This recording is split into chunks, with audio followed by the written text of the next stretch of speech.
दोस्तों नमस्कार। आज हम बात करेंगे हिंदुस्तान के सबसे बड़े सूबे उत्तर प्रदेश के चुनावी घमासान की। कहते हैं कि जिसने उत्तर प्रदेश की राजनीति को समझ लिया, समझो उसने पूरे भारत की राजनीति को समझ लिया। इस राज्य के हर 6 कोस पर भाषा, सोच, जरूरतें, जात पात और राजनीति बदल जाती है। यहाँ के लोग घर में भोजन और बाहर चौराहे पर राजनीति का भोग लगाते हैं। यहाँ के लोगों के मन की था लेना हर एक के बस की बात नहीं। इसीलिए यहाँ सूट बूट वाले पत्रकारों और सर्वे करने वाले बुद्धिजीवी हमेशा ही गलत साबित होते रहे हैं। उत्तर प्रदेश में फरवरी में विधानसभा के चुनावों का पर्व शुरू होगा। यूपी में 403 सदस्यीय उत्तर प्रदेश विधानसभा के लिए 7 चरणों में मतदान होंगे। 10, 14, 20, 23, 27 फरवरी 2022 के अलावा 3 और 7 मार्च 2022 को मतदान होगा। 10 मार्च को यहाँ राजनीति के धुरंधरों की किस्मत का बक्सा खुल जाएगा। यहाँ पर मुख्य मुकाबला बीजेपी और समाजवादी पार्टी के बीच है। बीजेपी ने साल भर पहले ही यहाँ चुनावी विसात बिछा दी थी। अयोध्या प्रदेश ही नहीं बल्कि देश की राजनीति को प्रभावित करता रहा है। ऐसे में भाजपा उन्हें अयोध्या से चुनाव लड़ाकर बड़ा संदेश देना चाहती है। क्योंकि सीएम योगी पूरे देश में हिंदुत्व का एक ब्रांड बन चुके हैं, इसलिए भाजपा अयोध्या में उनके चेहरे को आगे करके पूरे प्रदेश के चुनाव को हिंदुत्व के एजेंडे पर केंद्रित करने की रणनीति पर आगे बढ़ रही है। मुख्यमंत्री योगी आदित्यनाथ को अयोध्या से चुनाव लड़ाने का फैसला यूं ही नहीं किया गया है।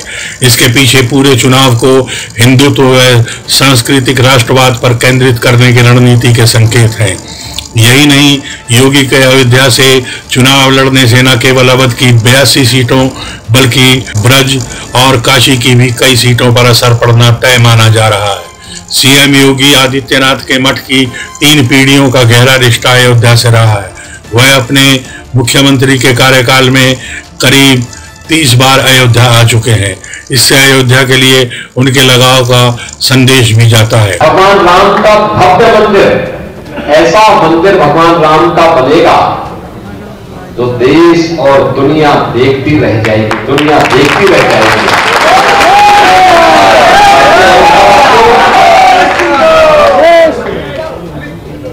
अपने आप को गौरवशाली मानिए, अपने को धन्य समझिए कि भगवान की इस पावन धरा पर जन्म लेने का सौभाग्य हम सबको प्राप्त हुआ है। और श्री राम जन्मभूमि के लिए, अयोध्या के लिए कुछ करने का अवसर जब भी किसी को प्राप्त हो तो बड़ी खुशी के साथ उसको अपना योगदान देना चाहिए। कई संतों ने खुशी जाहिर करते हुए कहा है कि योगी जी संत बिरादरी के हैं, ऐसे में संत समाज भी उनके लिए प्रचार करेगा। योगी का अयोध्या से चुनाव लड़ने की जातीय समीकरणों पर भी हिंदू का मुद्दा भारी पड़ेगा। अंबेडकर नगर, सुल्तानपुर, गोंडा, बस्ती आदि जिलों में जहां बीजेपी की स्थिति इस समय थोड़ा बेहतर नहीं दिखती, वहां भी उसे मजबूती मिलेगी। साथ ही अयोध्या की 4 अन्य सीटों पर भी बीजेपी के उम्मीदवार मजबूती से चुनाव लड़ सकेंगे। योगी के अयोध्या से चुनाव लड़ने पर निश्चित ही हर वर्ग का हिंदू उनके पक्ष में आएगा। आज चुनाव के इस मौसम में लोग जाति और संप्रदाय में बंट गए हैं, लेकिन भाजपा को इसका फायदा मिलेगा। भाजपा इस समय हिंदू वोटों के ध्रुवीकरण पर केंद्रित है। हिंदू में मौर्य भी हैं, यादव भी हैं, लोध भी हैं और अन्य जातियां भी हैं। इन सभी वोटों के ध्रुवीकरण का फायदा भाजपा को मिलेगा। स्वामी प्रसाद मौर्य, दारा सिंह चौहान जैसे लोगों के पार्टी छोड़कर जाने से बीजेपी को कोई फर्क नहीं पड़ेगा, ऐसा पक्का लगता है।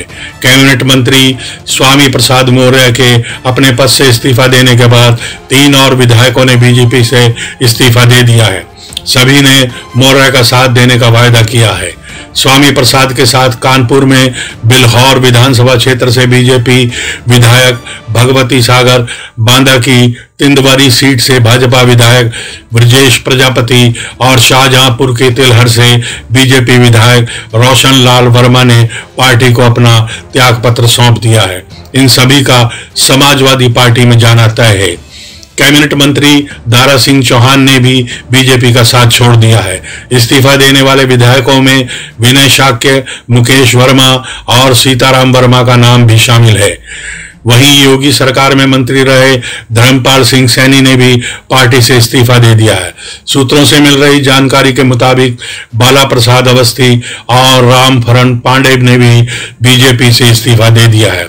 इन सभी को मिलाकर अकेले बृहस्पतिवार को ही 6 विधायक पार्टी से इस्तीफा दे चुके हैं। चुनाव के समय दल बदलने वाले ये नेता भले ही कुछ भी कह लें, लेकिन इनकी डगर इतनी आसान नहीं रहेगी और इनका अपनी जात पर या अपनी कौम पर कितना असर है ये भी सामने आ जाएगा। कहते हैं नाई नाई मेरे सर पे कितने बाल, नाई कहता है कि अभी कट जाएंगे तो खुद ही देख लेना। समाजवादी पार्टी को भी इतने बागी नेताओं को सीट देना इतना आसान नहीं रहेगा। इससे उनके कार्यकर्ताओं में भी बगावत हो सकती है। अभी तो एनसीपी और तृणमूल कांग्रेस ने भी अपनी भागीदारी समाजवादियों के साथ दिखा दी है। अब उन्हें कहां तक और कैसे इस ओवरलोडेड नाव में जगह दी जाएगी कुछ समझ नहीं आ रहा। शिवसेना ने भी उत्तर प्रदेश में अपने 50 से 100 उम्मीदवार खड़े करने की घोषणा की है। दरअसल सपा के गठबंधन और एनसीपी को लगता है कि शिवसेना हिंदुओं के कुछ न कुछ वोट तो काट ही लेगी, जिससे बीजेपी को नुकसान होगा। मगर इस तरह के ख्याली पुलाव खाने से अपच के अलावा और कुछ नहीं हो सकता। सब जानते हैं कि शिवसेना तो आज के भारत की राजनीति की ऐसी रुदाली हो चुकी है जिसे बुरे वक्त में अपने यहाँ कोई भी रोना रपट्टा करने और छाती पीटने के लिए ले जा सकता है। दरअसल सपा वालों में दूरदृष्टि का अभाव लगता है। वो हर चुनाव की तरह इस बार भी अति उत्साहित हो रहे हैं। अयोध्या अवध क्षेत्र का सबसे प्रमुख केंद्र है। अवध क्षेत्र में विधानसभा की 82 सीटें हैं।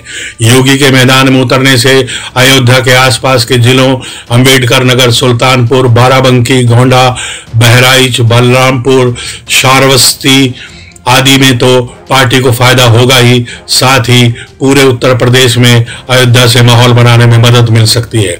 यही नहीं, योगी के अयोध्या से चुनाव लड़ने का संदेश उत्तराखंड में भी भाजपा को फायदा पहुंचा सकता है। अयोध्या के तमाम संत महंत भी चाहते हैं कि योगी वहां से चुनाव लड़ें, जिससे पूरे प्रदेश में हिंदुत्व की लहर तैयार की जा सके। अयोध्या के जनप्रतिनिधि के रूप में उनके मैदान में उतरने से अयोध्या की 5 सीटों के अलावा पूर्वांचल के करीब 10 जिलों में भाजपा को फायदा हो सकता है। गोरखपुर में उनका असर पहले से ही है। अब वह अपने प्रभाव का विस्तार अवध क्षेत्र तक लाने में सफल हो पाएंगे। भाजपा में शीर्ष स्तर पर मंथन के बाद यह निष्कर्ष निकाला कि सीएम योगी को गोरखपुर से चुनाव लड़ने से उतना फायदा नहीं होगा जितना अयोध्या से लड़ने पर होगा। इससे बीजेपी को भी फायदा होगा। राम मंदिर निर्माण शुरू हो जाने की वजह से उनके अयोध्या से चुनाव लड़ने पर देश दुनिया का ध्यान इस तरफ रहेगा। उनके मैदान में उतरने से अयोध्या चुनाव का सबसे बड़ा केंद्र हो जाएगा और पूरा फोकस योगी और अयोध्या पर रहेगा। इसकी एक वजह यह भी है कि अयोध्या में योगी सरकार ने जितनी विकास योजनाएं शुरू की हैं उसका चुनावी लाभ भी मिल सकता है। उनके यहाँ से चुनाव लड़ने पर धार्मिक पर्यटन नगरी के रूप में विकसित की जा रही अयोध्या की चर्चा पूरे प्रदेश में रहेगी। चुनाव आयोग द्वारा कोरोना के चलते रैलियों पर रोक लगा दी गई है और डिजिटल प्रचार यानी वर्चुअल संवाद के लिए सब पार्टियों को आदेश दे दिया गया है। सपा वाले इसके चलते अब इस तकनीक का रोना रो रहे हैं। आज वो कह रहे हैं कि इस काम में तो बीजेपी ज्यादा फायदे में रहेगी क्योंकि वो इस काम को ज्यादा बेहतर तरीके से कर सकती है। जिस पार्टी ने 5 साल पहले ही लाखों लोगों युवाओं को लैपटॉप और स्मार्टफोन बांटे हों, वो आज 5 साल बाद भी तकनीक से अनजान होने का रोना रो रही है। ये बड़ा ही हास्यास्पद है। दोस्तों, उत्तर प्रदेश एक ऐसा राज्य है जहां सियासत हर तरह के छल प्रपंच करवाती है। यहाँ जात पात और धर्म विशेष की राजनीति करने वाला भी सेकुलर है और धर्म का खालिस डमरू बजाने वाला भी सेकुलर है। यहाँ घरों से नोटों का निकलना भी राजनीतिक खेल बन जाता है और दबंगई गुंडई भी विकास का मापदंड बन जाता है। मगर ये पब्लिक है जो सब जानती है कि कौन इत्र लगाकर मित्र बना रहा है। तो दोस्तों, कोरोना में अपना ध्यान रखिए, मास्क पहनिए, बिन पैसे का ये तमाशा देखिए और आनंद में रहिए। जय हिंद, जय भारत, वंदे मातरम।